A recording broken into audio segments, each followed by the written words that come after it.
Hello and welcome to today's video lesson. Today's topic is the feudal hierarchy, which is essential to the story of how Europe tried to recover after the fall of Rome. First, let's back up. Remember what happened to the Roman Empire? Rome was once a large and powerful empire that spread across the entire Mediterranean region. That is, until three things happened. 1. Roman emperors kept getting assassinated. 2. Higher taxes, inflation, and the beginning of bartering. And 3. There were foreign invasions from Germanic tribes up north. So these political, economic, and foreign causes eventually led to the downfall of Rome and the collapse of the Roman Empire in 410 AD. But now what's going to happen to all the people of the Roman Empire now that the Roman Empire doesn't exist? At this point, the Europeans are facing a lot of problems. There's no government, which means that there's no emperor. There's no senate.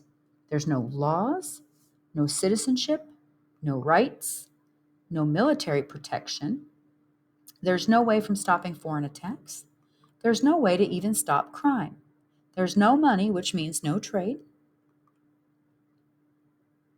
no judges, no public programs, no fire brigades, no libraries, no police. You get the idea.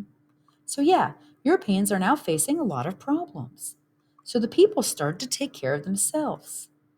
Back when Rome was falling, many patricians had started to build and move their seats to the countryside, and it was a trend that continued to exist. In the countryside, the patricians rebuilt their houses and staffed them with workers, farmers, and servants. These estates were self sustainable, which means that each estate could take care of all of their needs without any outside support. These estates could grow their own food, make their own goods, they created their own laws, and they defended their own land.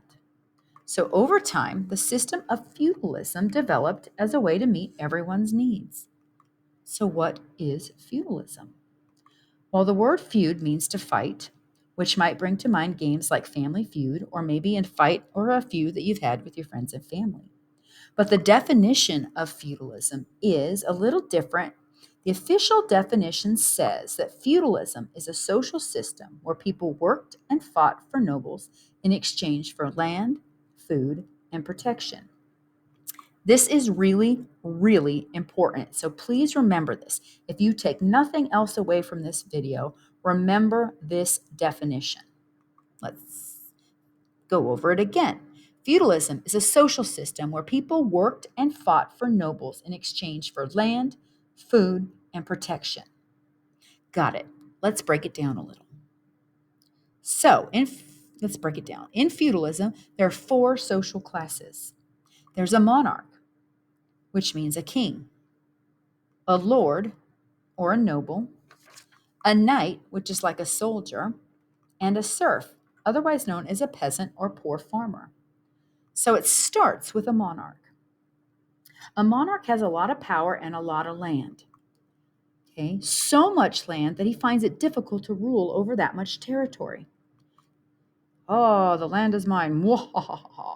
So he divides the land up among a bunch of different lords, and these lords could be siblings or close allies or friends of the king. This land is called a manor, and in a manor is like a mini kingdom. In exchange, the lord gives the monarch his loyalty. He promises to defend him if needed and promises his support to the king in times of battle or hardship. And the lord oversees the entire manor. But the lord needs a lot of help to make sure that the manor runs effectively and efficiently. He needs food and goods, and he needs to provide shelter and protection. So he has to rely on the help of others to make this happen. For example, the Lord gives food and shelter to the knights. In exchange, the knights give protection and loyalty to the Lord. The Lord also gives land and protection to the serfs, and in exchange, the serfs provide food that's given to the Lord of the manor. The serf is tied to the land and has very limited rights. He has a very harsh living conditions, And really, life is pretty tough for the serf. So why does he stay? Why put up with the hardships of life if he has very little to gain of it? It all comes down to protection. Protection more than anything else at this time period. The serfs need protection. Everybody needs protection. At this point, remember those foreign invasions? So now we have invasions not just from Germanic tribes, we also have invasions from Vikings, and we have invasions from the Huns that are threatening to take over the Europeans. So, yes, it all comes down to protection. Protection they need to survive more than anything else. Feudalism provided people their basic needs through exchange of goods and services. Let's recap a little. So on top, we have the monarch. He has so much land that he can't control it on his own, so he gives it to the nobles. The nobles then give land and shelter to the knights, who protect the entire manor and kingdom. And below that, we have the serfs. It wasn't the most fair system, but it kept the civilizations alive for many hundreds of years. All right, everybody, thank you for doing your homework. To all my wonderful students who watched the entire video and you ended up coming across this message, please do what it says on this message. Shh, keep it a secret. Bring it back to class tomorrow, and you will have earned yourself a prize.